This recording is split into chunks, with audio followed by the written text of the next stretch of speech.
So hi, welcome to TechTalks at TechEd New Zealand 2013, and I'm Ryan Crawcor. I work on the Windows Azure team as a technical evangelist, and with me today is Chris Auld. How you doing, Ryan? How's it going? Not bad, mate. Good, good. So Chris, tell me about this thing called the cloud and little old New Zealand, and how's it going down here with cloud adoption? Well, I mean, the cloud's a really sort of broad topic, and maybe a little over-abused sometimes too. So if we were to sort of drill down on a specific part of the cloud being Microsoft's Windows Azure platform, that's probably the area that is sort of most familiarity to me. It's really a platform that allows us to easily build and deploy apps and run them in really mission-critical data centers. You guys have got some great history building and running data centers. The nice thing about Windows Azure is that we can, pony up with our credit card and buy enterprise class hosting in your data centers for significantly less than what we'd pay for it here in New Zealand. So one of the things, I deal with customers every day and, kind of talk to them about Windows Azure. And a lot of times, you just get the initial pushback that says, no, we're not interested in it because, you don't have a data center in New Zealand and we're this tiny little island and we're connected to the world with a wet piece of string and therefore the cloud's not for us.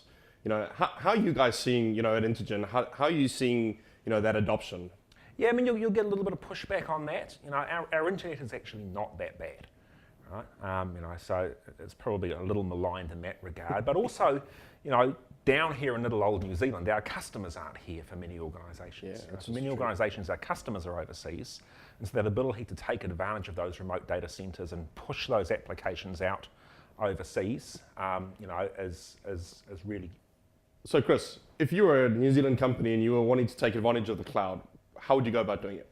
We've really got a couple of different scenarios, Ryan. So if we think about greenfields, right? Yeah. You're building a new application, complete no-brainer to go and stick up on Windows Azure, right? It's going to give you enterprise class hosting. It's really cheap to run. It's just a complete no-brainer. If you've already got an application, it's a little bit harder, right? So for a brownfields type of scenario, the big challenge is that you're probably chasing, some incremental improvements in overall cost, maybe some incremental improvements in overall sort of capability. Yeah.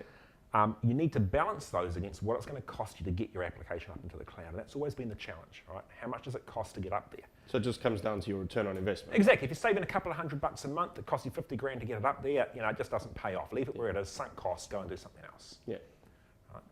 Right? One of the neat things that we've seen in the past 12 months or so is that we've started to see a bunch of new stuff ship in the Azure platform that lets us more easily move some of those existing applications. So things like Windows Azure Infrastructure as a Service, that really gives us virtual machines to rent up in the cloud, right? Makes it a whole lot easier to go and lift and shift stuff off premise, whether it's in physical or virtual servers. We can do a P2V, got on a virtual machine on-prem, pick the VHD up, slap it in the cloud, wham, bam, thank you, ma'am, you're in the cloud. Yeah, that's great. Right? And that's great as long as you're kind of looking for like, right? If you're trying to get some of those additional cloud benefits, elastic capacity, ability to scale out massively and so forth, that approach doesn't really work, right? Because you can't scale up much in the cloud. The VM sizes are only so big. So you've got to be a bit more creative if you're going to do that. Cool. So I'm glad you brought up creativity because, I think, anyone who knows you knows that, you've got a bit of a creative streak to you. So, can you give me an example where you've worked with a customer where you've actually had to put on your creative thinking hat? So I like caching. Yeah. I don't think we do enough caching. Right? If a customer wheels me in to go and do a bit of a sort of an architecture review, I can usually get a couple of orders of magnitude performance improvement out of just sticking in some caching. First question you ask is, what's your caching You've done strategy? some caching, right? Yeah. I'm going to look like a rock star. We'll have this thing twice as fast by the end of the day. So caching is a great way to be creative in the cloud.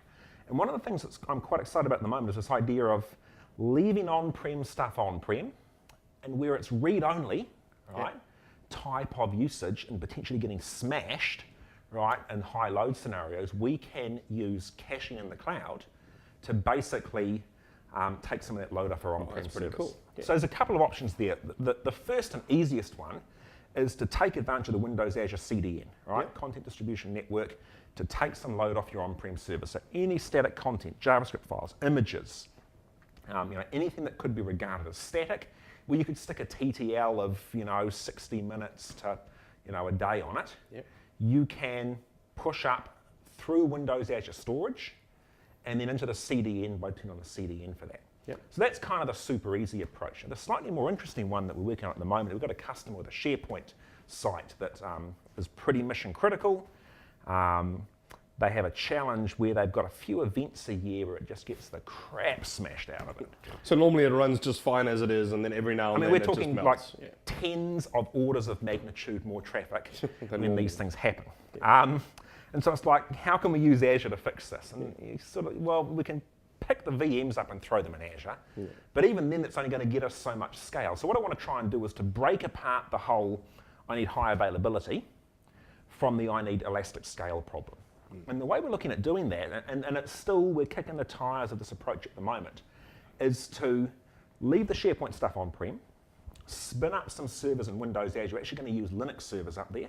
Cool. Right? Yep. We're going to use Linux servers running a thing called Nginx, which is a massively high-performance web server. Interesting. Right?